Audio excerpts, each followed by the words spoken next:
The square was loud that day. Too loud. People were shouting, pushing, climbing on barrels just to see better. Some came for justice. Some came for blood. Most came because they were afraid not to. Eddard Stark stood on the platform with his hands tied, but his back was straight. Even now, even after the lies, the betrayal, the false confession forced from his mouth, he looked like a lord. Not a broken man. Not yet. Below him, the crowd moved like a restless sea, and high above them, on the balcony, the royal family watched. Joffrey sat forward in his chair, eyes shining with something that wasn't justice. It was excitement, cruel, childish excitement.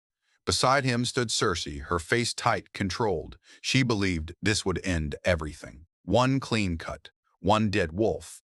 The North would bend. The game would continue. But Varys was watching too, and Varys did not like loose ends. Ned's eyes scanned the crowd. He searched for Arya. He prayed she was not there. He prayed Sansa would not see what was coming. He had already accepted his death. What he feared was not the blade. It was what would follow. The High Septon finished speaking. The words blurred together. Treason, false king, confession. Then Joffrey stood. "My mother wishes me to let Lord Eddard take the black," he said loudly, almost proudly, "and my council agrees." A murmur ran through the square.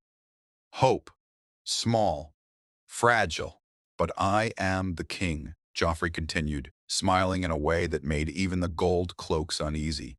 "And I say, Sir Ilyn, bring me his head." The crowd gasped. Cersei froze. "No," she whispered. "Too late." On the platform, Ned closed his eyes. So this is how it ends, he thought. But fate, it seemed, was not finished with him. Before Sir Ilyn Payne could lift his sword, a horn sounded in the distance. Long, deep, not from the city walls, from inside the city. Then another. The crowd shifted in confusion, and then the screaming began.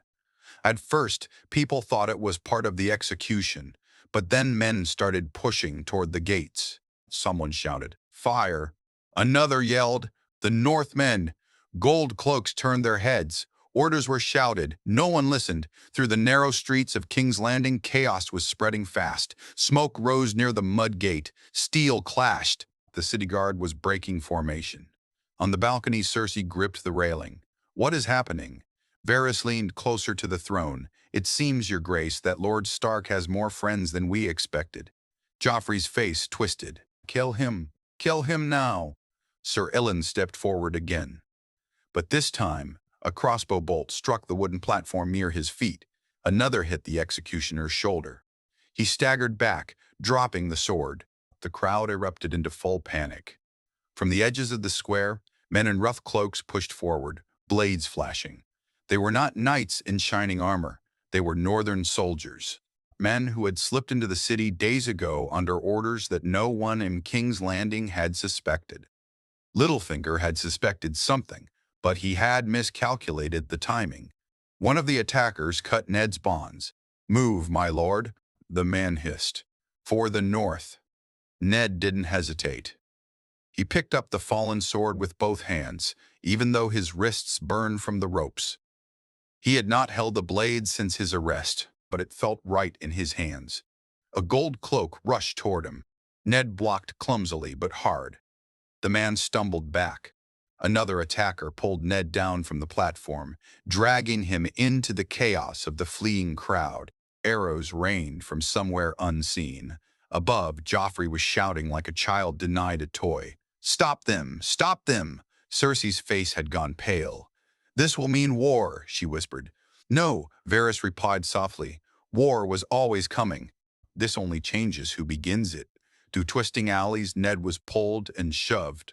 Twice he nearly fell. Once he turned to fight, but his rescuer dragged him forward again. "We have horses near the river," the man said. "Lord Stark, we must move." "How many?" Ned managed to ask. "Enough." Behind them, the bells of King's Landing began to ring, not in celebration, in alarm. At the river gate, blood covered the stones. Northern men fought desperately to hold a path open. It was not an army. It was a desperate gamble. A rescue planned in shadows by men who refused to believe their lord would die like a criminal. Ned stopped when he saw one of them fall. Young, barely a beard, the boy had probably marched south believing in honor. Ned's jaw tightened. "This is my fault," he muttered. "No, my lord," the soldier beside him said firmly. "It's theirs." A horse was brought forward. Ned hesitated only once, looking back at the burning rooftops of King's Landing. He thought of Sansa. He thought of Arya. He thought of the North. If he lived, the realm would burn. If he died, it would still burn. There was no peace left to save. He mounted the horse. The gate burst open under the final push of northern steel, and they rode hard for the open road. Behind them, the city roared in anger and confusion.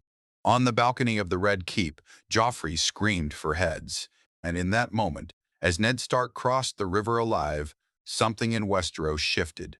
The story everyone thought they knew had just broken, and the lions had failed to kill the wolf. The ride north was not glorious. It was not heroic. It was desperate. They rode through the night without banners, without armor that would shine in the moonlight. Ned Stark kept his hood low, his face hidden beneath dirt and dried blood. The man who had been Hand of the King just days ago now looked like any other tired soldier fleeing a losing war, but he was alive. That alone changed everything. By dawn, they had crossed the Blackwater Rush. Behind them, King's Landing was already sealing its gates. Ravens would be flying. Lies would be spreading faster than truth. The Lannisters would say he had been stolen by traitors, that the North had attacked first, that Eddard Stark had broken his word. Ned knew how this would look. He had confessed, publicly. The realm had heard it. Now he had escaped. Honor had just become complicated. They stopped in a small wooded area to water the horses. One of the northern men approached him quietly. "We lost 12 at the gate," the man said. Ned closed his eyes for a moment. 12 sons of the North, dead for him. "I will remember their names," he said softly. The man nodded. "Robb is already calling banners." That made Ned open his eyes. "How do you know that?" "A writer left the city 2 days before the execution. We sent word north when we heard the king meant to break his promise." Ned stared at the ground. Robb. His son had been forced into manhood overnight. If Robb marched south believing his father dead, the war would already be moving. The Riverlands were burning because of the Lannisters and their madness. The realm was a dry field waiting for a spark, and now Ned was the spark. "We must ride faster," he said, "before the lions twist this beyond repair." But it was already twisting. Back in King's Landing, the Red Keep was not calm. Cersei stood in the small council chamber, her hands braced against the table. "You let him escape," she said coldly. Varys folded his hands. "Your Grace, I do not command the city watch." Littlefinger leaned back, pretending ease. "It seems someone had more loyalty than we accounted for." Joffrey was pacing. "I want his head. I want all their heads." "You will have war," Tyrion said quietly from the doorway. They all turned. The dwarf's expression was thoughtful, almost tired. "If Stark reaches the north, every house loyal to him will rise. If he dies on the road, he becomes a martyr. If he lives, he becomes a banner." Cersei's eyes hardened. "Then we hunt him." And so the riders were sent. Meanwhile, Ned and his small force moved like shadows. They avoided the King's Road when they could. They passed through villages that watched them with nervous eyes. Rumors traveled ahead of them. "Stark lives." "Stark broke his oath." "The Lannisters tried to murder him." Each version carried its own poison. On the third night, as they camped near an abandoned mill, one of the scouts returned with news. "Lannister riders," the scout said. "At least 20, maybe more. They're following the river road." Ned stood slowly. How far? Half a day behind. The northern men exchanged glances. They were outnumbered, tired, some wounded. Ned felt the weight of leadership settle back onto his shoulders like a familiar cloak. For days, he had simply survived. Now he had to command. "We split," he said. The men looked shocked. "My lord, they want me. If we stay together, they will surround us." I will take 4 men and ride east toward the hills. The rest of you take the King's Road openly. Draw them. That's suicide, one man said. No, Ned replied calmly. It is choice. Silence followed. Finally, an older soldier stepped forward. I'll ride with you. 4 men volunteered. No hesitation. Before they separated, Ned clasped the captain's forearm. If you reach the north before me, tell Robb this. Do not rush south in anger. Gather strength. Make alliances. Think. The captain nodded. He'll listen. Think. The captain nodded. He'll listen. Ned wasn't sure of that. Robb had his mother's fire, and now he believed his father had been murdered. They parted under gray skies. By midday, they heard the distant thunder of hooves. The Lannisters had chosen their trail. Good, but relief didn't last long. As Ned and his small group climbed into rocky terrain, arrows suddenly rained down from above. Not Lannister red, gray, Ironborn. One of his men fell instantly. Ned cursed under his breath. The Iron Islands had always been restless. If Balon Greyjoy saw weakness in the realm, he might strike. And here was proof the wolves were not the only predators hunting. They took cover behind rocks as more arrows struck stone. A rough voice shouted from above, "Throw down your swords." Ned stood slowly from behind cover, sword in hand. "I am Eddard Stark of Winterfell," he called up, "and you would be wise to reconsider." Laughter echoed down. "Stark's dead," the voice replied. "We saw it." Ned stepped fully into view and pushed back his hood. Silence followed. Even the wind seemed to pause. "You're looking at a ghost," one Ironborn muttered. "No," Ned said firmly. "You're looking at the Warden of the North." He knew this could end in blood. He also knew something else. If the Ironborn realized he lived, they might rethink open rebellion, or they might decide killing him would bring glory. Everything now balanced on thin ice. Behind him, one of his remaining men whispered, "My lord, what do we do?" Ned tightened his grip on the sword. He had survived the executioner's blade, but the realm was turning wild, and the wolf was far from home. The wind on the rocky slope carried salt from the distant sea. It was sharp and cold, cutting through cloak and skin alike. Ned Stark stood in the open, fully exposed, while Ironborn archers watched him from above. For a long moment, no one moved. Then boots scraped against stone as a tall man stepped forward at the ridge. He wore rough armor made of dark leather and iron plates. His beard was braided with bits of bone. His eyes were narrow, calculating. "You look like him," the man called down. "But I saw the crowd in King's Landing. They cheered when your head was meant to fall." "They cheered because they were afraid," Ned replied calmly. "Fear makes people loud." A few of the Ironborn shifted uncomfortably. The leader spat over the edge. "If you're truly Stark, then you're far from your frozen castle." "I was," Ned answered. "Now I'm returning." The Ironborn laughed again, but it sounded thinner. "We could take your head ourselves," one archer shouted. "Bring it to Pike. Earn favor." Ned didn't flinch. "And tell Balon Greyjoy you killed the man who once spared him." That hit. The leader's expression changed. Slightly. Years ago, after the Greyjoy Rebellion, it had been Ned who helped crush their uprising. But it had also been Ned who argued against slaughtering them entirely. He had taken Theona as ward, yes, but he had not burned the islands to ash. Honor was not always mercy, but sometimes it left debts. The leader narrowed his eyes. "If you live, the realm is already breaking." "Yes," Ned said simply, "and if the Iron Islands choose wisely, they might not be the first to drown when it does." Silence again. The Ironborn were raiders. Opportunists, they thrived in chaos, but chaos could also swallow them whole if they misjudged the tides. Finally, the leader raised his hand. "Lower your bows." A few men hesitated. "Now." "Lower your bows." A few men hesitated. "Now." Slowly, the arrows dipped. The leader climbed down partway, stopping on a lower ledge. "If you lie, Stark, the sea will take you slow." "I don't lie," Ned replied. That was the truth, and everyone knew it. The leader grunted. "Then go north, Wolf, and pray the lions don't catch you first." Without another word, the Ironborn pulled back from the ridge. Ned exhaled quietly. One of his men whispered, "That could have ended badly." "It still might," Ned answered. They didn't rest long after that. The encounter had cost them time, and time was something they didn't have. By the fifth day, food was running low. One man limped from a wound taken near the river gate. Another had a fever that worsened with each mile.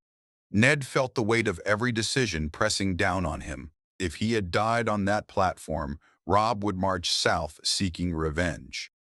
Now, Robb might march south seeking justice, and justice could be even more dangerous.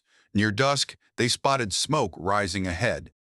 A village, too small for comfort, too exposed. "We go around," one soldier suggested. But Ned studied the smoke carefully, not cooking fires, too thick. They approached cautiously. The village had been raided, houses burned, livestock dead in the dirt. A woman wept beside a collapsed cart. An old man lay motionless near a well. Lannister colors marked the shields left behind. One of Ned's men cursed under his breath. "They're burning the riverlands." "Yes," Ned said grimly. This was Tywin Lannister's work. Brutal, calculated, meant to provoke and destabilize. A young boy, no more than 10, stumbled toward them with a wooden pitchfork clutched in shaking hands. "Go away," he shouted weakly. "You're all the same." Ned dismounted slowly and removed his hood. "I am not the same," he said gently. The boy's grip loosened as recognition slowly dawned. Even here, even in small villages, the face of the hand had been known. "They said you were dead," the boy whispered. "So did many," Ned replied. He knelt beside the wounded villagers, helped lift beams, ordered his men to fetch water. For an hour they worked in silence, doing what little they could. Before leaving, Ned turned to the villagers. "Head north if you can," he told them. "Winterfell will not turn you away." One of his men looked at him sharply but said nothing. Winterfell was strong, but how many refugees could it hold before strength turned to strain? As they rode away, the wounded soldier finally spoke what they were all thinking. "My lord, if word spreads that you live, every small folk who hates the lions will look to you." Ned nodded. "And every lion will hunt me harder." By nightfall, they reached the edge of the neck. The swamp stretched wide and dark, filled with mist and secrets. Home was closer now, but so was war. A lone rider emerged from the fog ahead, spear raised, banner snapping lightly in the damp wind, gray and green. "House Reed." The rider lowered his spear slowly when he saw Ned's face. "My lord," he breathed. "We thought—" "I know," Ned said quietly. The rider turned his horse quickly. "Then you must hurry. Robb Stark has called the banners." Ned's heart tightened. "How many answered?" "Almost all." "And where is my son?" The rider hesitated. "Marching south." Ned closed his eyes briefly. The wolf had survived the execution, but his cub had already chosen war. The mist of the neck swallowed them as they rode deeper into the swamps. The air grew thick and damp, heavy with the smell of wet earth and still water. Strange sounds echoed from unseen places. Frogs, birds, something larger shifting beneath the surface. Ned Stark had passed through the neck before, but never like this, never hunted, never racing against his own son's fury. The rider from House Reed guided them through narrow paths only Cranogmen truly understood. Twice they passed spots where the mud looked solid but would have swallowed horse and rider whole. More than once, Ned thought about how easily an army could vanish here. Perhaps that was why the North had endured so long. By midday, they reached Greywater Watch, or what passed for it. The moving castle seemed to rise out of the swamp itself, wooden towers barely visible through drifting fog. Howland Reed emerged to greet him. For a moment, neither man spoke. They had stood together at the Tower of Joy. They shared ghosts no one else could understand. "I heard you died," Howland finally said quietly. "So did I," Ned replied. A faint smile touched Howland's face, but it did not reach his eyes. "The realm is shifting." "Yes." Inside the hall, simple but warm, Ned was given food and dry clothes. His surviving men were tended to. The wounded soldier with fever was laid near a hearth. Only then did Ned sit across from Howland at a rough wooden table. "Tell me everything," Ned said. Howland did not soften it. "Robb called the banners the moment word reached Winterfell of your execution. The Greyjon answered first, then Karstark, then Mormont. They march under the belief that you are dead." Ned swallowed slowly. "And my daughters?" "Sansa remains in King's Landing. A hostage." Arya vanished in the chaos. Ned's jaw tightened. Arya would not go quietly. That worried him more than chains. "How far south has Robb gone?" "He's crossed Moat Cailin. He means to meet the Lannisters in the Riverlands. Too fast. Too young." Ned leaned back, exhaustion finally pressing into his bones. "If he meets Tywin head-on, he'll be crushed." "Not if the North fights as one," Howland replied. "The North fights with heart," Ned said quietly. "Tywin fights with heart," Ned said quietly. "Tywin fights with calculation." They sat in silence for a long moment. "Howland," Ned said carefully, "if I ride now, hard, how long until I catch him?" "3 days, if the gods favor you." Ned stood immediately. "You just arrived," Howland warned. "My son is marching into a war built on my death," Ned replied. "If I let him believe that lie one more day than necessary, I fail him." Howland studied him. "If the men see you alive, their fury will double." "I know. And fury wins battles, but it loses wars." "I know," Ned repeated. Before leaving, Howland gripped his forearm. "There are whispers, Ned. Renly Baratheon is raising banners in the south. Stannis gathers ships at Dragonstone. The throne is already splitting." Ned exhaled slowly. The War of the Five Kings was forming faster than anyone realized, and now his survival would twist every claim. If he declared Joffrey illegitimate again, openly, the realm would fracture beyond repair. If he stayed silent, he allowed a lie to rule. Honor had never felt heavier. They rode before dawn. The swamp slowly gave way to firmer ground. Northern air grew colder, familiar. On the third evening, they saw campfires stretching across the hills like fallen stars. The northern host, banners snapped in the wind, dire wolves, bears, flayed men, sons, and more. The sight made Ned's chest tighten. He had led these houses before. Now they believed they marched for vengeance. A scout spotted them quickly and rode hard toward the main camp. Minutes later, chaos rippled through the lines. Men stared.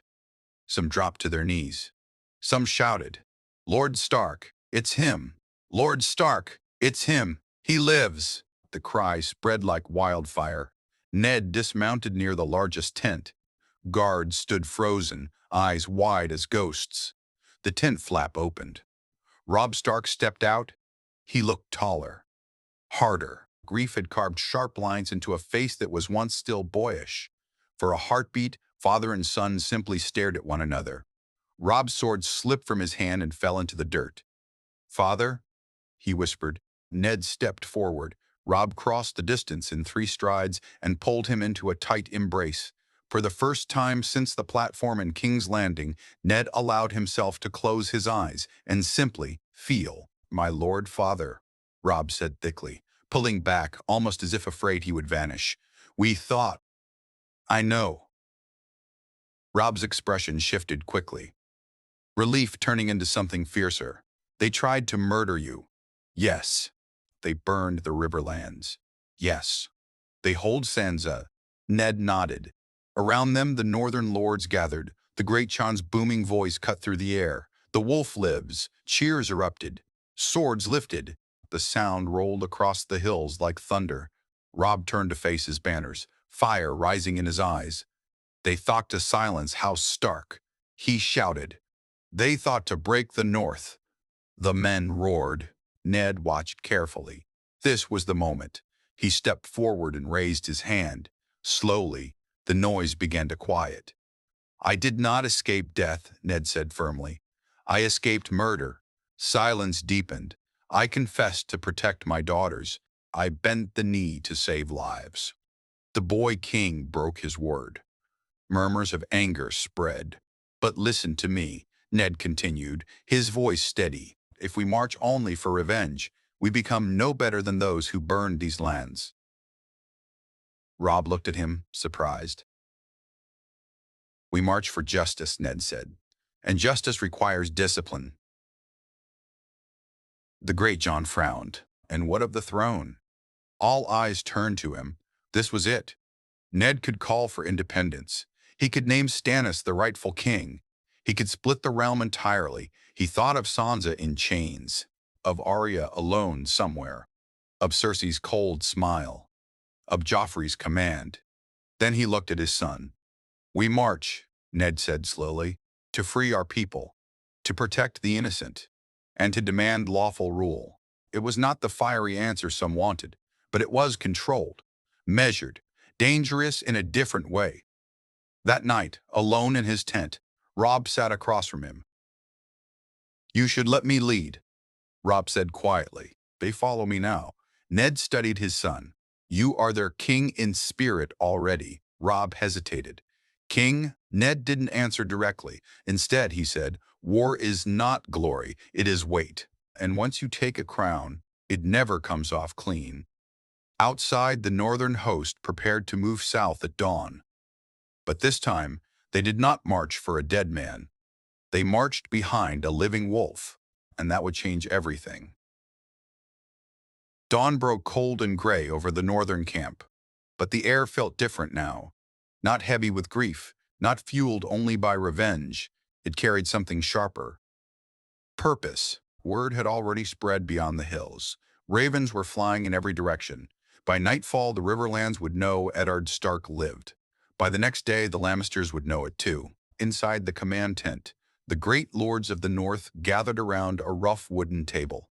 Maps were stretched flat under iron daggers. Small carved markers showed positions Lannister forces near Harrenhal, scattered raids across the Riverlands, rumors of Tywin moving west to gather strength. Robb stood at one side of the table. Ned stood at the other. The shift was subtle, but every man in that tent felt it. The great Sean cleared his throat loudly. "With respect, my lord, if you live, then you lead." Murmurs of agreement followed. Robb did not speak. He kept his eyes on the map. Ned looked at his son before answering. "Robb called you. Robb united you. Robb united you. Robb marched you south." "That was before we knew," Stark replied. "The North needs its warden." "And it has one," Ned said firmly. Silence fell. He stepped forward, placing a hand on Robb's shoulder. "My son commands this host." A few brows lifted. The great John frowned deeply. "But," Ned continued, "he does not command alone." Now they understood. Robb looked up slowly, surprise flickering across his face. "You will lead the battles," Ned said to him quietly, but clearly enough for all to hear. "I will guide the war." It was a balance, youth and experience, fire and ice. The lords nodded slowly. This was not weakness. This was strength divided wisely. A scout burst into the tent without ceremony. Riders approaching from the south. Every hand went to a sword. "Lannister?" Robb asked. The scout shook his head. "River lords." Within the hour, banners bearing the trout of House Tully appeared along the ridge. Catelyn rode at their front. When she dismounted and saw Ned standing there alive, she did not speak at first. She simply crossed the distance and placed her hands against his chest, as if to make sure he was real. "I saw it," she whispered. "They said, I know." She held him tightly for a long moment before pulling back. Her eyes were red, but not weak. "The Riverlands burn," she said firmly. "Tywin moves like a storm." Ned nodded. "Then we must be the mountain." They gathered again around the table, this time with Tully commanders joining. Reports came quickly. Tywin Lannister was not sitting idle. He had heard of Stark's escape. His response was immediate: consolidate forces, secure crossings, crush smaller river houses before they could unite. "He wants to draw us into open ground," Robb said, tracing a line along the map. "Yes," Ned agreed, "because that is where he is strongest." Catelyn watched both of them carefully. "What would you have done before?" she asked Ned. Ned didn't hesitate. "I would have marched straight at him." A few lords grinned grimly. And now, she pressed. Now I would bleed him first. The tent quieted. Robb's eyes sharpened. Divide his supply lines, Ned continued. Strike where he does not expect. Make him angry. Tywin Lannister is patient, but his pride is not. A slow smile crept across the Greyjohn's face. Now that sounds like war. Plans shifted. Instead of a single northern thrust, smaller forces would move along the rivers. Ambushes, night attacks. Harassment, no grand charge. No heroic clash just yet. Robb studied his father with something close to admiration. You've changed, he said quietly later when they stood outside alone. Ned looked toward the southern horizon. I survived the block, he said. It forces a man to reconsider how tightly he clings to old ways. Robb hesitated. Will you still support Stannis? There it was, the question hanging over everything. Ned's voice was steady. Joffrey is not Robert's son. Robb nodded. He already knew. If the realm is to have peace, Ned continued, it must have lawful rule. And if the realm refuses? Ned looked at his son carefully. Then the North decides its own path. Robb's breath slowed. The idea of independence was no longer just drunken talk in a hall. It was becoming real, but timing was everything. That evening, another raven arrived. This one from the south. Renly Baratheon had crowned himself king. The War of the Five Kings was no longer rumor. It had begun. Catelyn read the letter twice. Stannis will not bend. No, Ned agreed. And the Lannisters will not surrender. No. Robb folded the letter carefully. Then the realm will tear itself apart. Yes. For a long moment, father and son stood together in silence. Ned thought of Sansa in King's Landing, a piece on a board controlled by enemies. If he declared openly against the throne, she would suffer first. And Arya, wherever she was, war was no longer optional, but how it was fought still mattered. As night settled over the camp, torches flickered like restless spirits. Ned walked among his soldiers. They greeted him with respect, awe, sometimes tears. To them, he had returned from death itself. That made him more dangerous than ever. He stopped at the edge of camp and looked south. Tywin will expect fury, he murmured to himself. Instead, he would give him patience, and patience could cut deeper than rage. Behind him, Robb's voice rang out across the camp, giving orders with growing confidence. The wolf had two heads now, and the lions were about to learn that killing one would have been easier. The first strike came at night, not with horns, not with banners, not with proud shouts of northern fury. It came in silence. A small Lannister supply camp had settled near a bend in the Trident. Wagons circled loosely, guards relaxed, fires burning low. They believed the Stark host was still days away, gathering strength. They believed Tywin's name alone kept fear at bay. They were wrong. Robb led the riders himself. Ned rode beside him, not ahead, not behind. The signal was simple, a raised hand. Then shadows moved. Northern steel cut through canvas and rope before screams even began. Horses were loosed, wagons overturned, grain stores set aflame, arrows found targets in confusion rather than formation. It was over in minutes. No grand clash, no heroic stand, just damage. As they rode back into darkness, Robb's breath came fast, not from fear, but from something sharper. That felt he paused. Necessary, Ned offered. Robb nodded. Ned studied the burning glow behind them. War is not about glory. It is about weakening the other man until he cannot stand. By morning, word of the strike spread through both armies.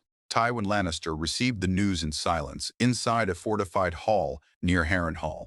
Stark lives, the messenger repeated nervously. And he leads with his son. Tywin did not raise his voice. That made it worse. He raids like a bandit, Tywin said calmly. Good, let him. One of his captains frowned. My lord, a wolf that bites and runs eventually grows bold, Tywin continued. And bold wolves can be trapped. He turned toward the map. Send Gregor Clegane north.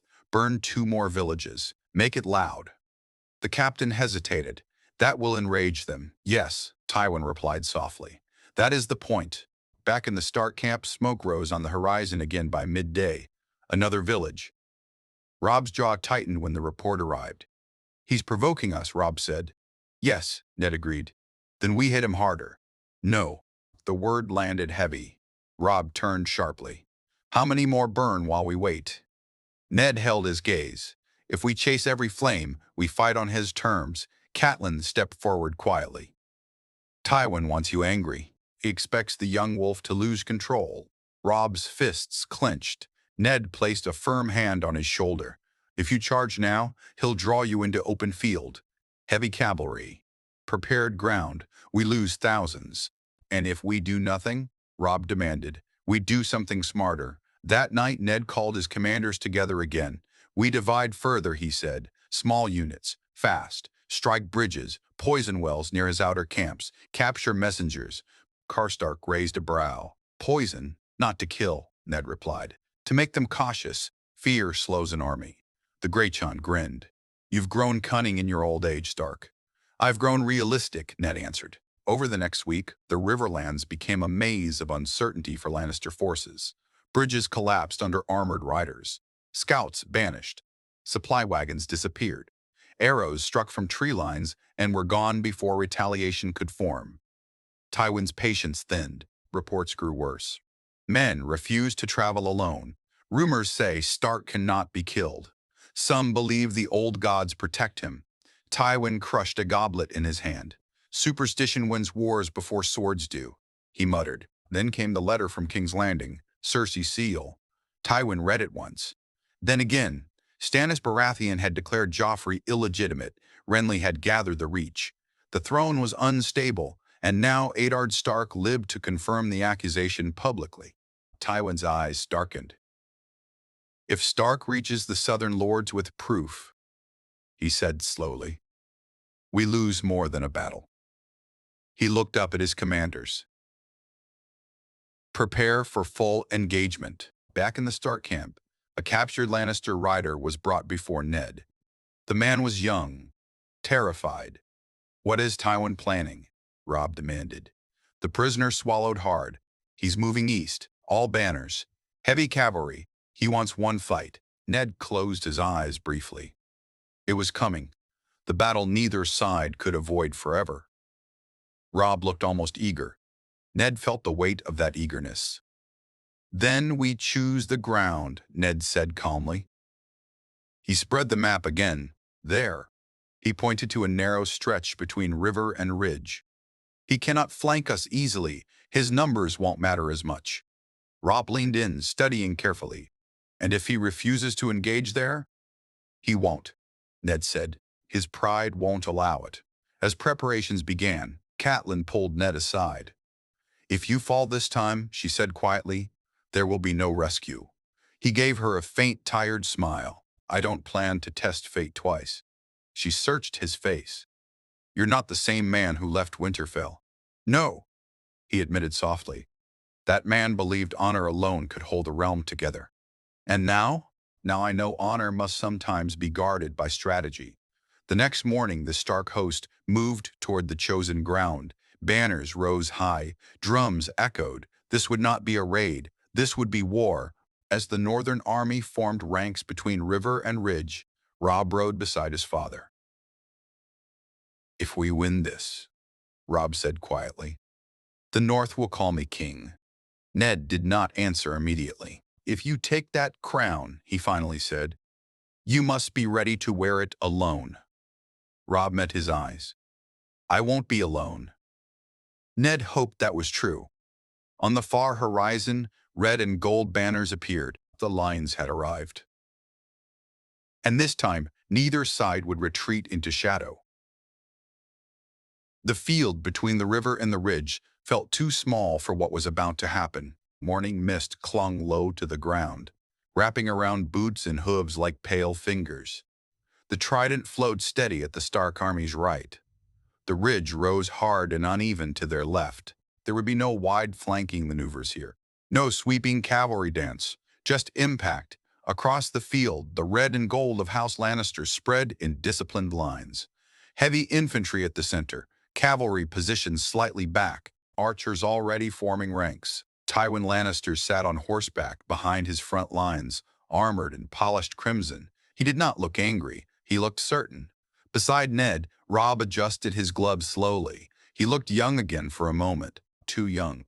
Ned leaned closer. "Remember," he said quietly, "this is not about killing Tywin today. It is about breaking his confidence." Robb nodded once. Horns sounded. The battle began with arrows. Dark clouds arced through the air from both sides, falling in deadly rain. Shields rose. Men shouted. Horses screamed. Ned remained behind the first line, watching carefully. His place was not at the very front now. It was where he could see everything. Robb, however, rode along the ranks, shouting encouragement. "Hold," Robb commanded. As Lannister infantry advanced in steady formation, they collided in a brutal crash of steel and bone. The narrow ground worked exactly as Ned intended. Lannister numbers pressed forward but had no room to spread. Their weight became a hindrance rather than advantage. Still, they were trained, disciplined. The center groaned under pressure. "Now," Ned said calmly. A horn blew from the ridge. Hidden northern archers rose from rocky cover and fired downward into the Lannister flank. Tywin's eyes shifted. He had not expected that. For the first time, uncertainty flickered across the Lannister front. Robb saw it. He did not hesitate. "Cavalry!" He roared. Northern horsemen surged forward along the river's edge, crashing into the side of Tywin's advancing infantry. The sound was monstrous. Steel on steel. Men trampled. Mud turned red. Ned watched carefully, heart steady but heavy. He had seen battle before, but this was different. This was his son's war. Tywin quickly adjusted. He signaled his own cavalry. They charged. The ground shook as armored riders met in thunderous collision. Robb was in the thick of it now, too deep. Ned felt a sharp twist of fear. A Lannister knight broke through and lunged toward Robb's exposed side. Before Ned could react, the Greyjohn smashed into the attacker, dragging him from the saddle with a roar. Robb cut down another rider, blood splashing across his face. The young wolf was no longer hesitating. Tywin saw the shift. He raised his hand. His reserve troops moved. Fresh soldiers pressed into the center, trying to split the Stark line. For a moment, it worked. Northern ranks faltered. Men stumbled back. A gap opened. Ned felt it instantly. If that gap widened, the battle would collapse. He mounted his horse without hesitation. "Close it," he shouted as he rode forward. Some soldiers froze in shock at seeing him ride into the fray. "Lord Stark!" someone yelled. He cut through the panic like a blade. "Hold your ground," he commanded. "You are the North." The words spread faster than fear. Men who had begun to retreat turned back. The gap shrank. Steel clashed again in tight, brutal quarters. Tywin watched from behind his lines. He studied Ned riding into the breach. So the wolf still had teeth. The battle dragged for hours, neither side fully breaking. But slowly, subtly, the advantage began to tilt. Lannister soldiers fought hard, but doubt had crept in. Their enemy was supposed to be grieving, leaderless. Instead, Stark himself rode among them. And Robb Young, fierce, relentless, cut a path that inspired his men. By late afternoon, Tywin made his decision. A single horn call. Retreat, not a rout. Controlled, disciplined. The Lannister lines began pulling back in formation. Robb wanted to pursue. Ned grabbed his reins. "No, we have them," Robb insisted. "We have wounded them," Ned corrected. "Do not chase a wounded lion into tall grass." Robb hesitated, then nodded. The Stark army held the field. Cheers rose, exhausted, bloody, victorious, but not triumphant, because Tywin had not broken. As the sun dipped low, Ned surveyed the aftermath. Bodies scattered across mud and riverbank alike. Northern and Lannister both. War had taken its price. Robb approached, face streaked with dirt and blood, eyes burning. "We pushed him back," Robb said. "Yes," Ned replied, "but he'll return." "Yes." Robb looked south toward where the Lannister banners had disappeared. "Then next time," he said quietly, "we finish it." Ned did not respond immediately, because even in victory, he felt something unsettling. Tywin Lannister had chosen retreat over pride. That meant he was planning something bigger, and war in the south was only part of the storm. A rider approached at full speed from the northern road. Mud-covered, exhausted. He nearly fell from his horse delivering the message. "For Lord Stark," he gasped. Ned took the letter. The seal was broken already in haste. It bore the sigil of Dragonstone. Stannis Baratheon had sailed toward King's Landing. Ned read the final line twice. "If you live, declare for me. The realm must know the truth." Robb watched his father carefully. "Well?" he asked. Ned folded the letter slowly. The game grows larger. Behind them, the northern soldiers celebrated a hard-fought victory. But ahead, the throne itself trembled, and the living wolf now held a choice that could shatter the Seven Kingdoms completely. Night fell heavy over the battlefield, but sleep did not come easy. The men celebrated in low, tired voices around scattered fires. Some laughed too loudly, trying to drown out the memory of screams. Others sat alone, staring into flames as if trying to understand what they had just survived. Victory felt real, but it did not feel finished. Inside his tent, Ned read Stannis Baratheon's letter again. The words were blunt, direct, cold. "Joffrey is not Robert's son. You know this to be true. Declare it openly. Stand with me and we restore lawful rule." There was no warmth in the writing, no attempt at persuasion. Stannis had never been a man of charm. Robb stood across from him, arms folded. "If Stannis takes King's Landing," Robb said slowly, "Joffrey falls." "Yes." "And Sansa?" Ned's jaw tightened slightly. "If Stannis wins cleanly, she lives." Robb stepped closer. "And if he doesn't?" Ned did not answer. They both knew the truth. Cersei would not surrender quietly. If defeat seemed certain, she would use every hostage she held, including Sansa. A guard's voice interrupted from outside. "Lady Catelyn requests entry." "Let her in." Catelyn stepped inside, her expression sharp and thoughtful. "The men are already talking," she said without preamble. "They believe this victory means independence." Robb looked toward her. "They're not wrong to want it." "No," Catelyn agreed. "But wanting something and surviving it are not the same." She turned to Ned. "If you declare for Stannis, you tie our fate to his success. If you refuse, the North may name Robb king before the week ends." Silence settled thick between them. The weight of crowns hung in the air. Ned moved to the table and spread out the map again. "Stannis is sailing from Dragonstone," he said. "Renly gathers the Reach. Tywin regroups to the west. The throne is surrounded." Robb leaned over the map. "If we march south now, we could join Stannis before he reaches the city, and leave the Riverlands exposed," Catelyn countered. "Tywin will not sit idle," Ned added. "He'll strike at our supply lines, or worse, move north." Robb's hands pressed into the table. "Then what do we do?" he demanded quietly. Ned looked at his son carefully. "First, we send word to Stannis." Robb frowned. "Declaring for him?" "No," Ned said firmly. "We confirm the truth, publicly." Catelyn's eyes narrowed slightly. "You mean to announce Joffrey's illegitimacy yourself?" "Yes." Robb straightened slowly. "That will make us enemies of the crown beyond repair." "We already are," Ned replied calmly. Outside, a sudden roar rose from the camp. The tent flap shifted as a northern lord burst in without waiting. "The men demand to see you," he announced breathlessly. "They're calling Robb king in the north."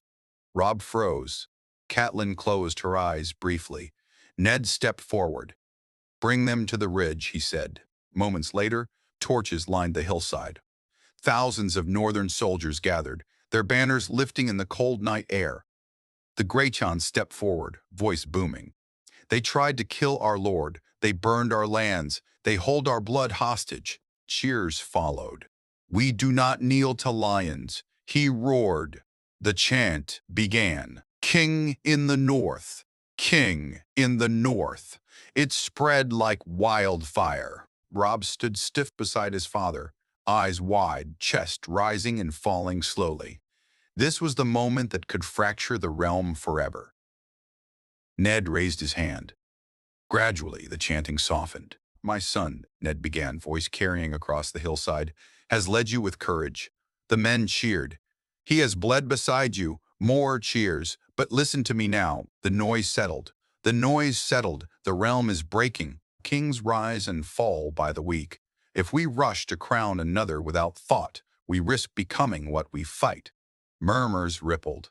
Robb looked at his father carefully. Ned continued. "Joffrey Baratheon sits the Iron Throne unlawfully." A wave of agreement surged. "The truth will be declared. The realm will hear it from me." The men quieted again. "But the North does not choose its king in anger," Ned said firmly. "We choose in strength." He turned to Robb. "My son is not yet crowned." The crowd shifted uneasily. "He is my heir. He is your leader in battle. But a crown is not a weapon to be raised in fury." Robb's expression changed, not disappointment, but understanding. The Greychan stepped forward again, this time slower. "When will we decide then?" "When the field is steadier beneath our feet," Ned answered. There was resistance in some faces, but there was also respect. The chant did not rise again that night. Later, as the camp quieted, Robb stood beside his father near the ridge. "You denied them," Robb said softly. "I delayed them." Robb studied the distant southern horizon. "If Stannis fails, the North will push harder." "I know." "And if he wins?" Ned exhaled slowly. "Then we see what kind of king he truly is." A cold wind moved across the hills. Somewhere far south, ships were cutting through dark water toward King's Landing. The fate of the throne was about to be tested, and, for the first time since the executioner's blade hovered above his neck, Ned Stark understood something clearly. Surviving had not saved the realm. It had only made the game more dangerous. The raven left before dawn. Its wings cut through the cold northern sky, carrying Ned Stark's words southward. Not a declaration of rebellion. Not yet. But the truth. Clear and undeniable. Joffrey Baratheon was not Robert's son. The letter was signed boldly, Eddard Stark, Lord of Winterfell, Warden of the North. No more hiding. By midday, the Stark host had broken camp and begun moving again. Not toward King's Landing, but east, securing crossings, reinforcing river strongholds, tightening their grip on the region. If the realm was going to tear itself apart, the North would not be caught unprepared. 3 days later, another raven arrived. This one did not carry careful words. It carried fire. "Stannis has landed," the messenger announced breathlessly. "His fleet surrounds Blackwater Bay." The tent went still. Robb looked immediately to his father. "And the city?" he asked. "Under siege." Ned's jaw tightened. This was faster than expected. Another rider arrived before the first conversation could even finish. "Renly Baratheon is dead," he reported. Silence fell heavy. "How?" Catelyn demanded. "Whispers say, shadow, sorcery." Ned's eyes darkened. If Stannis had truly used dark magic to remove his own brother, the realm would not accept him easily. Lawful claim meant little if fear defined it. Robb paced once across the tent. "If Stannis takes the city quickly, the Lannisters are finished. And if he fails," Catelyn added quietly, "the lions will tear him apart." Ned stepped toward the map again. "Tywin is not idle," he said. "If he learns the city is threatened, he will march hard." Robb's eyes sharpened. "Then we move too." Ned studied him carefully. "You want to strike Tywin's rear while he rushes south?" "Yes." It was bold, risky, but clever. Ned nodded slowly. "We force him to choose, protect the throne, or protect himself." Orders spread quickly. The Stark host began a rapid march westward, cutting toward routes Tywin would need if he intended to reinforce King's Landing. For 2 days, movement was relentless. Then came the news that changed everything. The Battle of the Blackwater had begun. Reports came in fragments, wild, conflicting, wildfire, ships burning, the river itself on fire, Stannis' fleet devastated. Then another rider. "Tywin Lannister has joined the battle," he shouted. Ned froze. "How?" "Through the south. He united with the Tyrells." The tent felt smaller suddenly. Renly's former allies had sided with the Lannisters. Clever, brutal, effective. By nightfall, the final report arrived. Stannis had been driven back. King's Landing still stood under Lannister control. The war had shifted again.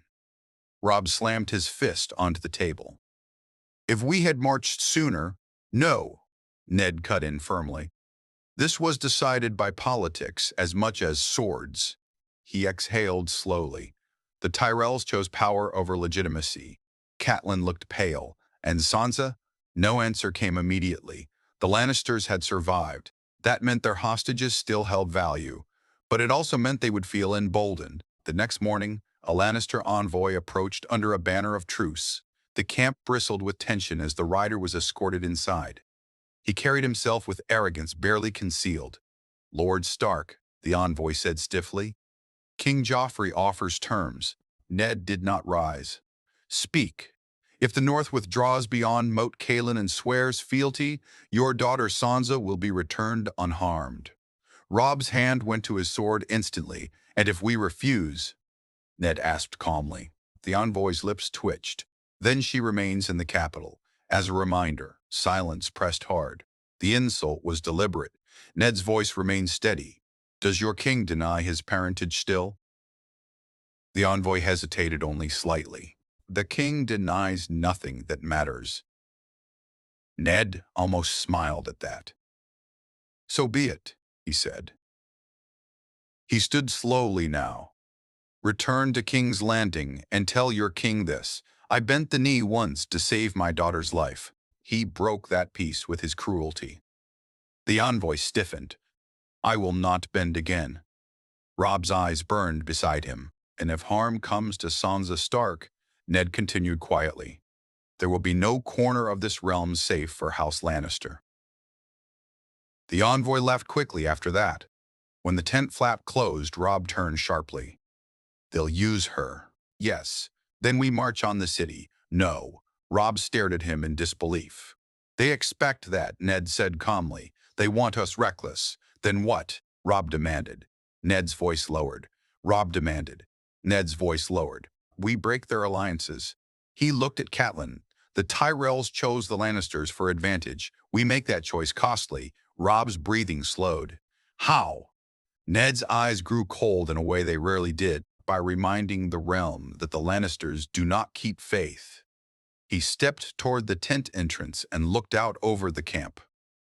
They think surviving the Blackwater made them strong. He turned back to his son. It made them arrogant.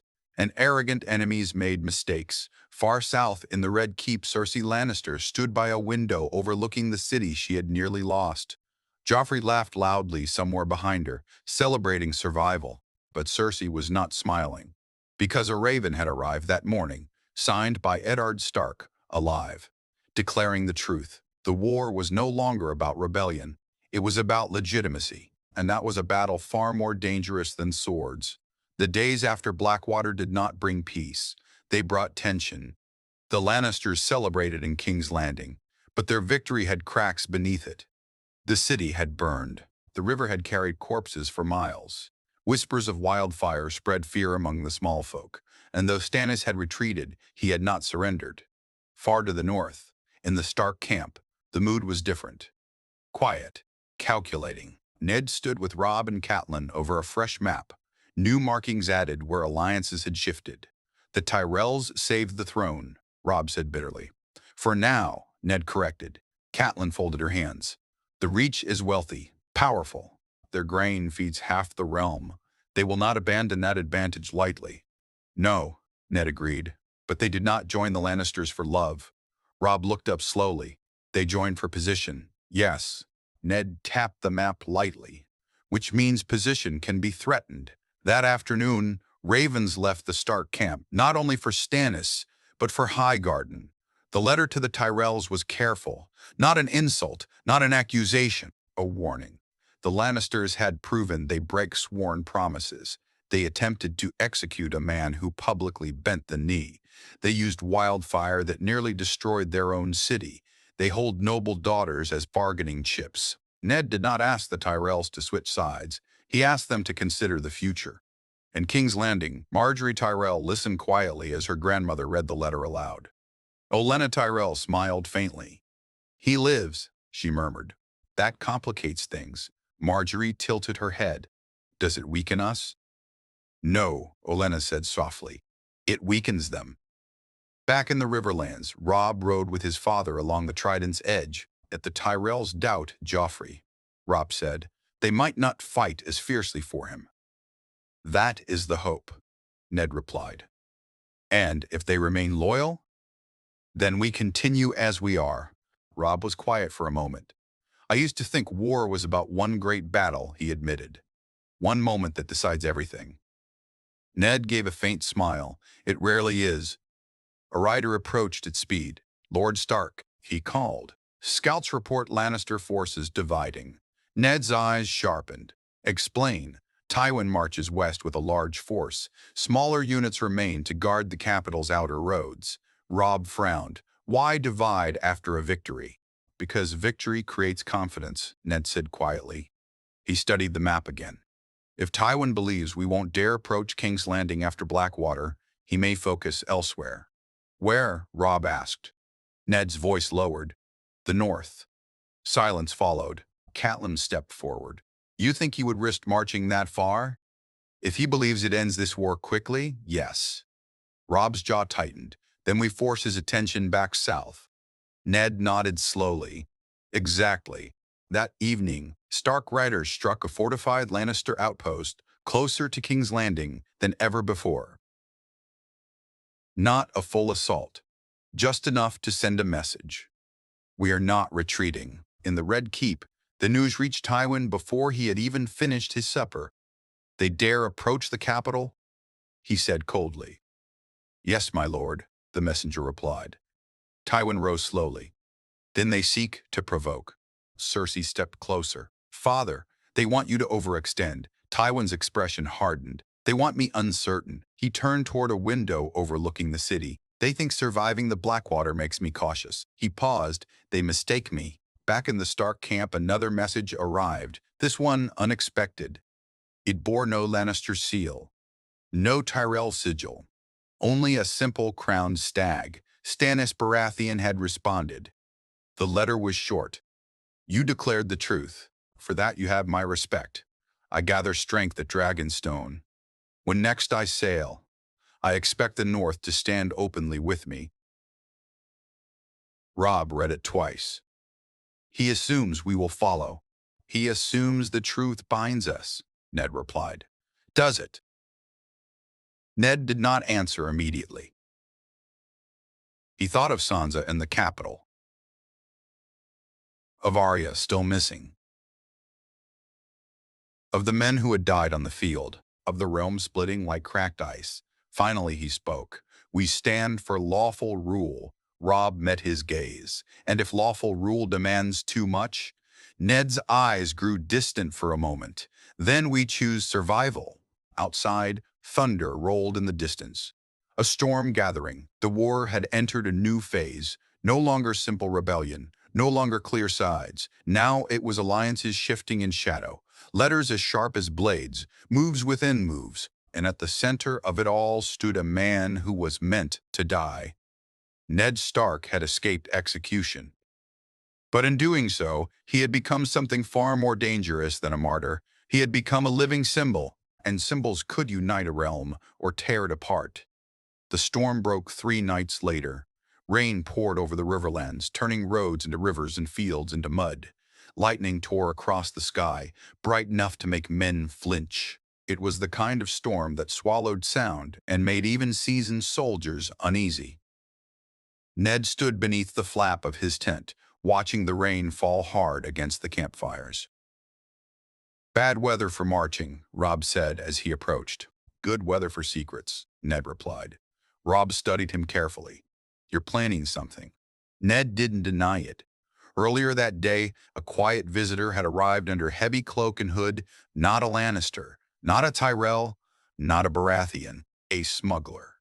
The man claimed to have contacts inside King's Landing, claimed that the city was more fragile than its banners suggested. "Gold cloaks are divided," the smuggler had said. Some still remember you, my lord, and they remember what was promised. Ned had listened carefully, not because he trusted the man, but because cracks in the city meant opportunity. Now, as rain battered the camp, Ned turned back toward Robb. If the Lannisters believe we won't risk approaching the capital again, he said quietly, then we surprise them. Robb's eyes sharpened. You want to move south? Not with the full host, Ned corrected. Too obvious. Too obvious. Robb understood immediately. A strike force. Yes. Catelyn entered just as thunder shook the tent poles. You're both thinking it, she said calmly. And I don't like it.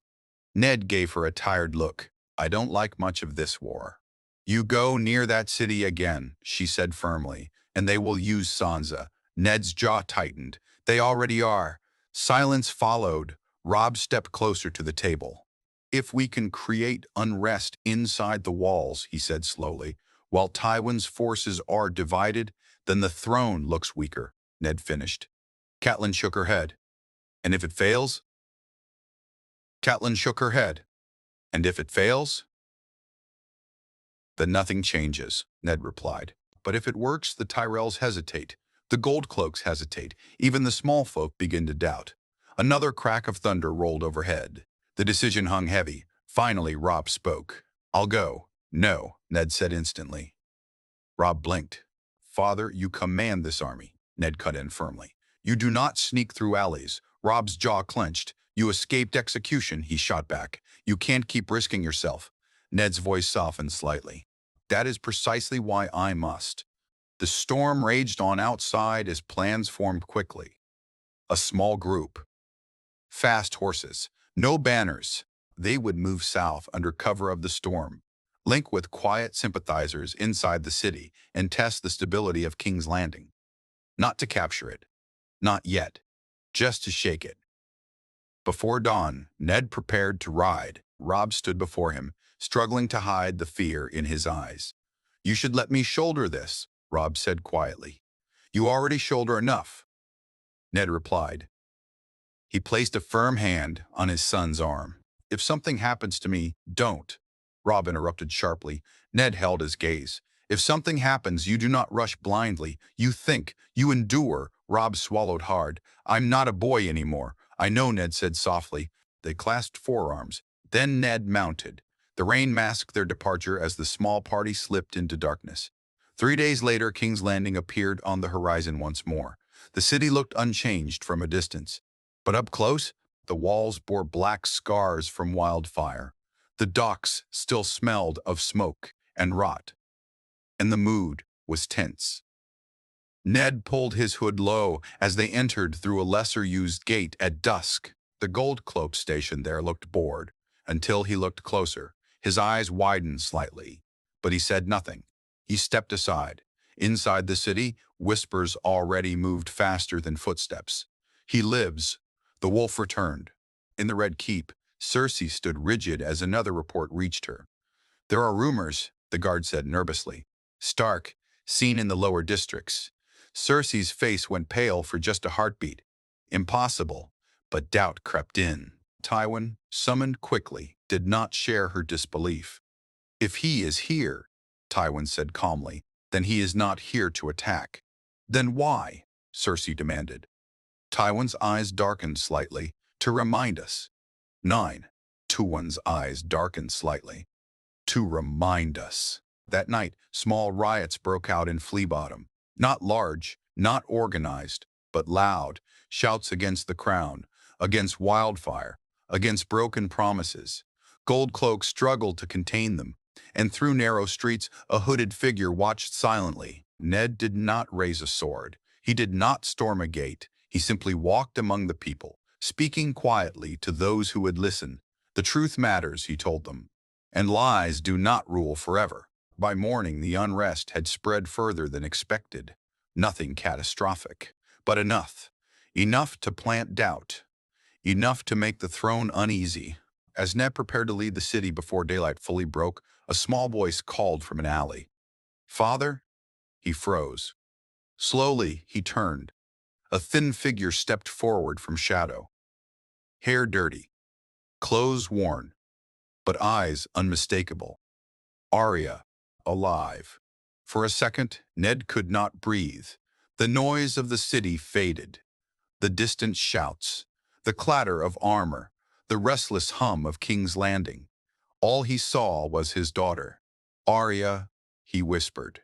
She stood there, trying to look strong, but she was thinner, harder. Her small hands were clenched, like she expected to fight at any moment.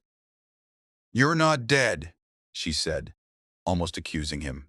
"No," he answered softly.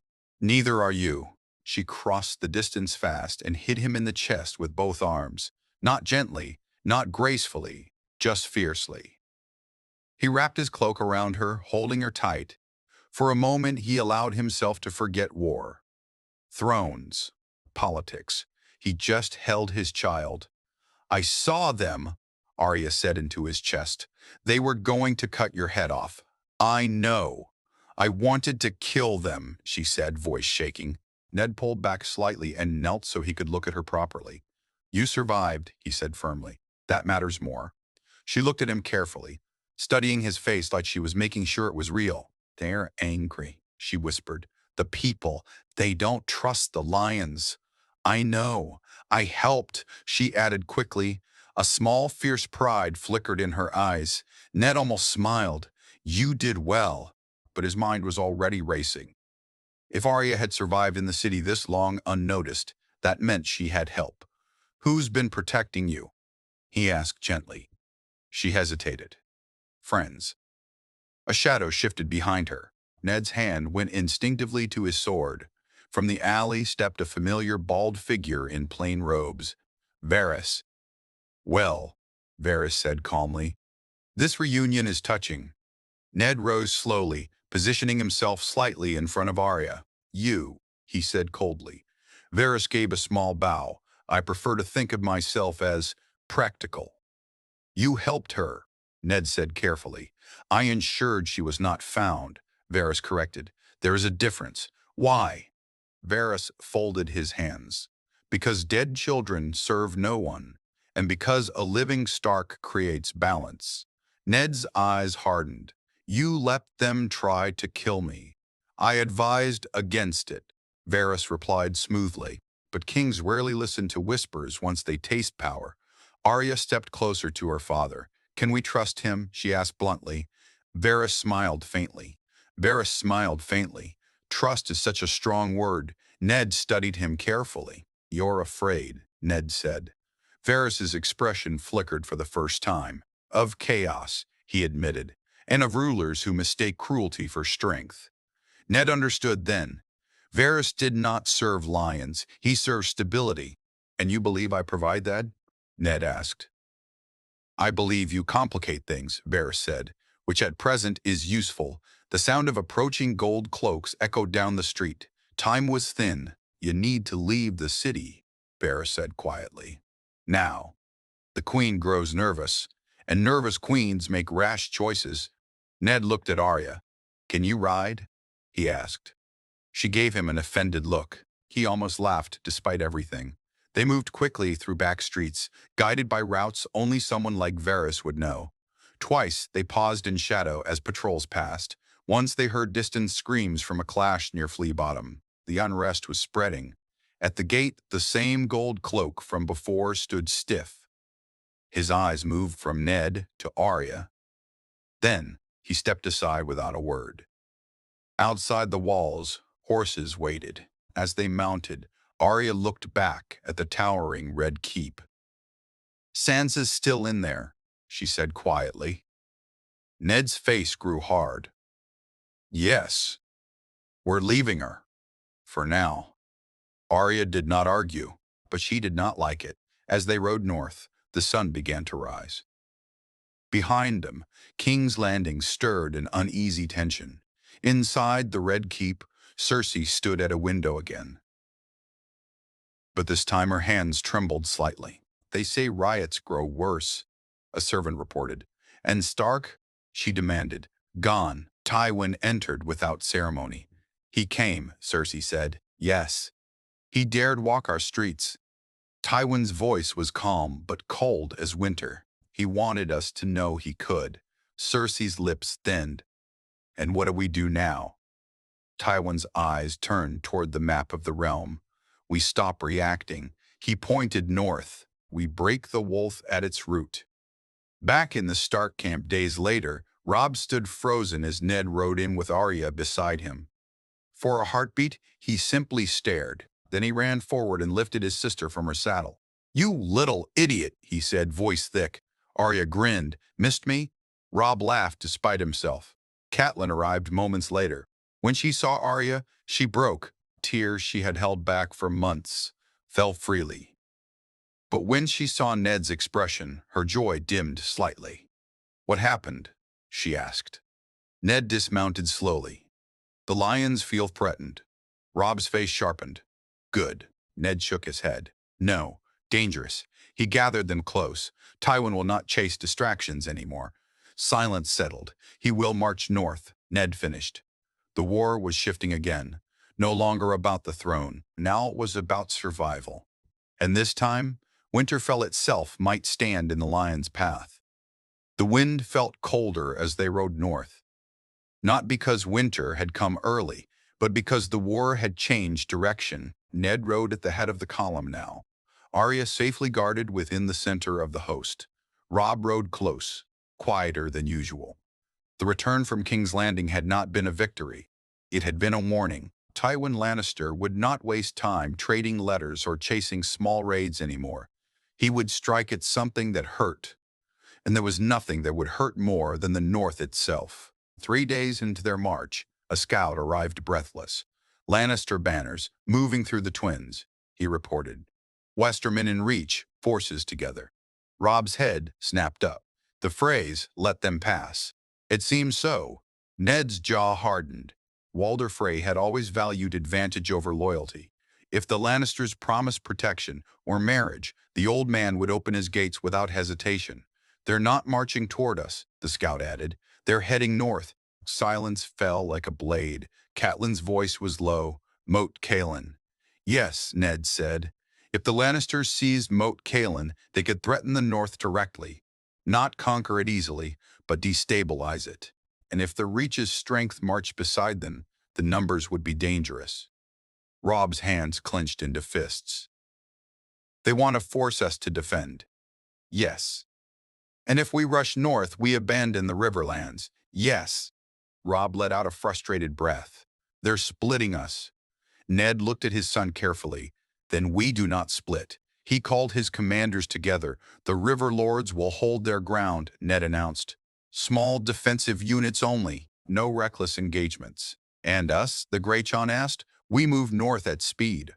Karstark frowned. "Leaving the south exposed?" "No," Ned replied calmly. "Leaving the south baited." Some of the lords exchanged confused glances. Ned continued.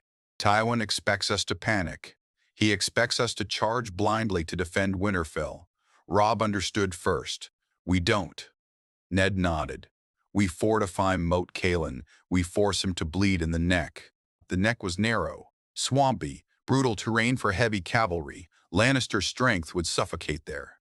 That night, Robb approached his father by the fire. "If they reach Winterfell," he began. "They won't," Ned said firmly. "You can't promise that." "You can't promise that?" Ned looked into the flames. "No," he admitted. "I can't." Robb sat down heavily. "I thought bringing the war south kept the North safe." "It did," Ned said, "until the lions changed their aim." Arya approached quietly, sitting cross-legged near them. "I can fight," she said suddenly. Robb blinked. "You're 10. "I survived King's Landing," she shot back. Ned almost smiled despite the weight of the moment. "You will fight," he said gently. "But not yet." Arya scowled, but said nothing more. The march north became relentless. By the time they reached Moat Cailin, ravens had already confirmed it. Tywin's forces were advancing. Westermen banners stretched wide, and among them, golden roses at the reach. Ned stood atop the ancient stone towers of Moat Cailin, looking south over the bog. "They won't like this ground," Robb said beside him. "No," Ned agreed, "but they will try to force it." The first Lannister scouts appeared by midday. By evening, their full host gathered beyond bow range. Tywin himself rode at the front, surveying the swamp with narrowed eyes. He had not underestimated Ned before. He would not now. The next morning, the attack began. Heavy infantry attempted to push across the narrow causeways. Northern archers rained arrows from elevated stone. The swamp swallowed armored men whole if they stepped too far from solid ground. It was not glorious. It was ugly, brutal, effective. Lannister soldiers bogged down, supply wagons struggled. Horses panicked in mud. But Tywin did not withdraw. He adapted. By the third day, siege engines began assembling at a distance. "They mean to break the towers?" Robb observed. "Yes. And if they succeed?" Ned looked at the narrow terrain again. "If Moat Cailin falls, the North fights in its own fields." The words settled heavy. Below, horns sounded again. Another assault. Ned turned to Robb. "This is where you prove you can lead without fury." Robb nodded once. The next wave crashed forward. This time, Reach soldiers advanced with large shields, covering engineers pushing siege platforms. They were learning. The North would have to adapt too. As arrows flew and steel clashed once more, a rider burst up the tower stairs. "My lords," he shouted. "Ironborn ships sighted off the western coast." Ned froze. The Ironborn. Balon Greyjoy had chosen his moment. Robb's face went pale. "They're striking the North too." Ned exhaled slowly. The realm was no longer splitting. It was shattering. Lannisters in the south, Ironborn on the western shores, and Winterfell standing between storms. Ned looked out over the battlefield. Mud, blood, banners snapping in cold wind. He had escaped death once. But now? Now the survival of his house would demand more than endurance. It would demand a sacrifice. The news of the Ironborn spread through Moat Cailin like a sickness. For a moment, even the battle below seemed distant. "Ironborn ships confirmed?" Ned asked sharply. "Yes, my lord," the rider replied. "They struck near Deepwood Moat, coastal villages burning." Robb swore under his breath. "They waited," he said bitterly. "They waited until we were locked here." "Yes," Ned said quietly. "Balon Greyjoy never wastes an opportunity." The horns below sounded again. Another Lannister push against the causeway. The timing was perfect. Too perfect. Tywin pressing from the south. Ironborn raiding from the west. The North caught between teeth. Robb turned toward his father. "We can't fight both." "No," Ned agreed. "We can't." Below, northern archers loosed another volley. Screams echoed through the swamp as Reach soldiers fell into mud. But even as one threat bled, another grew. "If we abandon Moat Cailin," Robb said, "Tywin marches north unchecked. And if we ignore the Ironborn," Catelyn added quietly from behind them, "our people burn." Silence pressed hard. This was the trap. Divide the wolf's attention. Force him to choose which limb to sacrifice. Ned's face hardened slowly. "We divide," he said. Robb stared at him. "You just said we wouldn't." "I said we wouldn't." "I said we wouldn't panic," Ned corrected. "This is not panic." Ned corrected. "This is not panic." He pointed west on the map spread across a stone crate. "Send fast riders to White Harbor. Order them to fortify immediately." He looked at Robb. "You will remain here and hold Moat Cailin." Robb's head snapped up. "You're going west." "Yes." "No," Robb said instantly. "Father, that's exactly what they want, to split us." Ned stepped closer. "If the Ironborn take key ports, they cut our supplies and our trade. They spread fear. I know Balon. He strikes hard and fast, but he does not hold ground well inland." "And Tywin?" Robb pressed. "Tywin wants me here," Ned said calmly. "He wants to break me personally." Robb's jaw tightened. "Then let him try," Robb said fiercely. Ned's expression softened for a brief second. "You are not the boy who marched south believing me dead," he said quietly. "You are a commander now." Robb swallowed.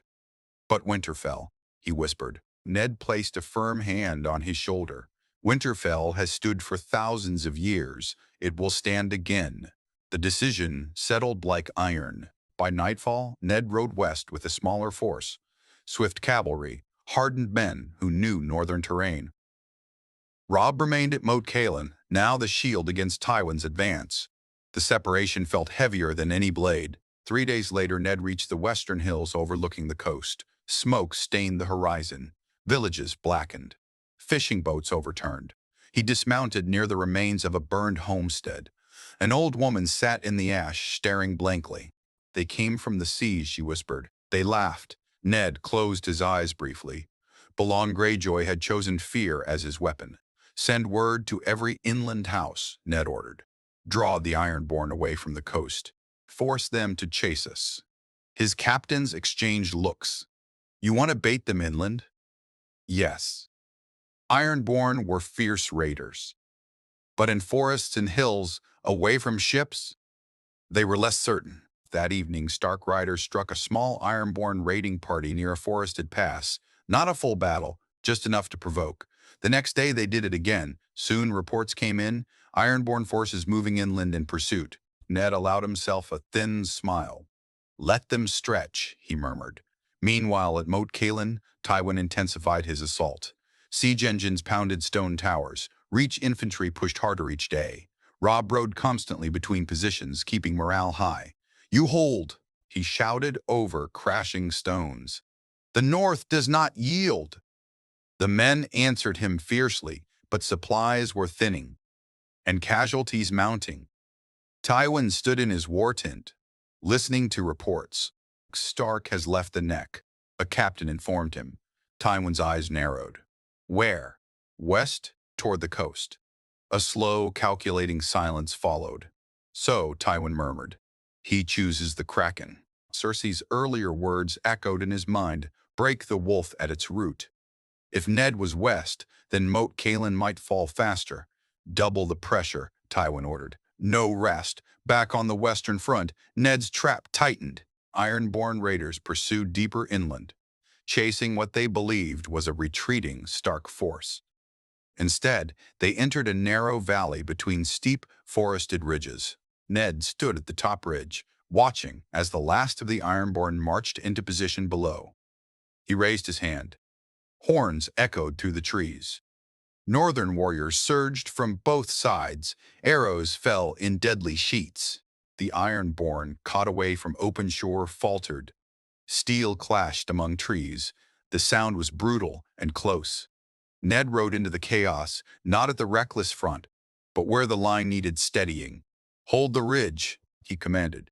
An Ironborn captain charged him directly. Ned parried, slower than in his youth but precise.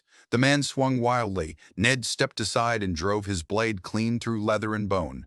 The Ironborn line began to break. They were raiders, not defenders. By sunset, the valley belonged to the north. Prisoners were taken, among them a young Greyjoy. The boy glared up at Ned with defiance. "My father will drown you," he spat. Ned looked at him carefully. "Your father misjudged the tide," Ned replied. As the sun set over the western hills, a rider approached at full speed from the east. He nearly fell from his horse. "My lord," he gasped. "Moat Cailin. The outer tower has fallen." Ned felt it like a blade through his ribs. "And Robb," he demanded, "still holds the inner gate, but Tywin pushes hard." The war had split into two fires, and now both burned fiercely. Ned looked toward the darkening eastern horizon. If Moat Cailin fell completely, the lions would step into the north. And this time, there would be no swamps to slow them. The eastern sky was still dark when Ned began riding back toward Moat Cailin. He did not take a large force this time, only his fastest riders. The western victory over the Ironborn had bought the north time, but not enough. Behind him, captured Ironborn ships burned along the coast. Ahead of him, the Neck might already be lost. They rode without pause. By the time the broken towers of Moat Cailin came into view, smoke hung heavy over the swamps. The outer defenses were rubble, the causeway was littered with bodies, but the direwolf banner still flew over the inner gate. Robb still held. Ned did not slow. He rode straight through the battered northern lines, soldiers staring in shock and relief as he passed. Inside the inner tower courtyard, Robb stood armored and bloodied, issuing orders. When he saw his father, he didn't smile. He didn't shout. He simply exhaled, like he'd been holding his breath for days. "You took your time," Robb muttered. Ned clasped his arm firmly. "Still standing, for now. Still standing, for now." They climbed the damaged tower stairs together. From the top, they could see Tywin's host stretched across the southern marsh. Siege engines battered the remaining walls relentlessly. The Reach banners fluttered beside the lion. It was no longer a probing assault. It was a siege meant to end things. "They know we can't hold forever," Robb said quietly. "No," Ned agreed. "We can't." The admission hung heavy. Supplies were nearly gone, men exhausted, and more Lannister reinforcements had arrived. Tywin meant to crush them here and march north with momentum. Robb looked at his father carefully. "What do we do?" Ned didn't answer immediately. He studied the terrain.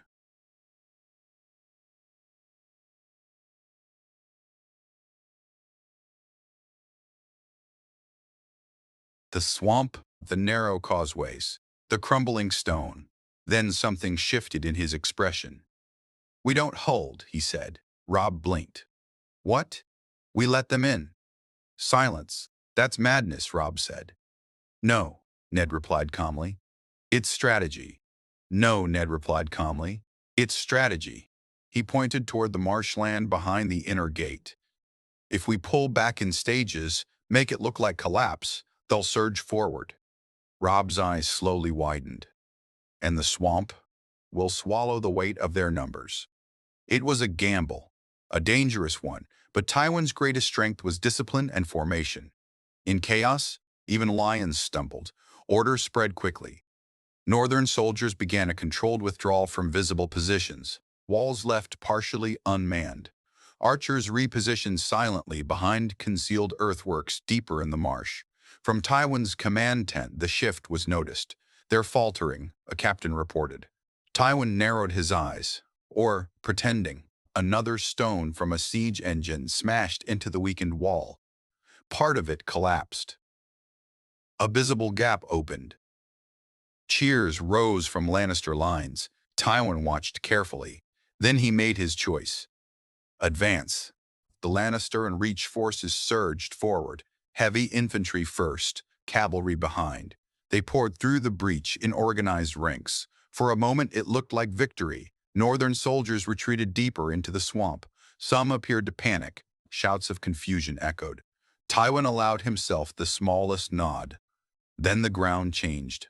The first rank stepped off solid causeway. Mud swallowed boots. Men stumbled. Formations broke. Forwards. Lannister captains shouted. But the deeper they pushed, the worse it became. Hidden trenches collapsed beneath armored soldiers. Northern archers rose from concealed positions on higher, firmer ground. Arrows rained down at close range. Chaos spread instantly. Horses screamed as they sank. Shields dropped. Men collided in panic. Robb led a flanking charge from the left ridge, hitting the disorganized Reach soldiers. The Greyjohn thundered in from the right. Ned rode down the center not recklessly, but decisively. This was not a glorious clash. It was controlled destruction. Tywin watched the collapse unfold. He understood immediately. He had been drawn too deep. He signaled retreat. But retreat in swamp was slow, costly. By dusk, Lannister forces had pulled back beyond the causeway, but they had left thousands behind. Moat Cailin still stood, barely. Robb approached his father as the battlefield quieted. "We did it," he said, almost disbelieving. "For today," Ned replied. Tywin had been wounded, not broken. He would not attempt the neck again soon. The cost was too high, and winter was approaching. That night, another raven arrived from King's Landing. Tywin was being summoned back. The throne needed him. Stannis was regathering strength. The Tyrell alliance was strained. The realm trembled again. Robb stood beside his father atop the battered tower. "They'll call for a king again," Robb said quietly. "Yes, and this time?" Ned looked north, toward Winterfell, toward home. "We will not kneel to Joffrey." Robb's jaw tightened. And Stannis, we will not be commanded by distant fire. Silence. Then Ned turned to his son. The North will stand as it always has. Robb's breath slowed. Independent, united, Ned corrected. With our allies where it benefits us, against our enemies where it must. It was not blind rebellion. It was not blind loyalty. It was survival. Weeks later at Winterfell, the banners of the North gathered in the Great Hall. This time, there was no hesitation, no grief-clouding judgment. The lords knelt before Robb Stark, not in fury, but in resolve. King in the North, they declared. Ned stood beside his son, not as ruler, but as shield. The wolf had survived execution. The lion had failed to crush the neck. The kraken had been driven back. The throne still fought its own wars in the south, but the North stood united, and this time it was ready. The Game of Thrones had changed the moment Ned Stark lived, because a dead man inspires revenge, but a living man inspires strategy, and strategy wins wars that swords alone cannot.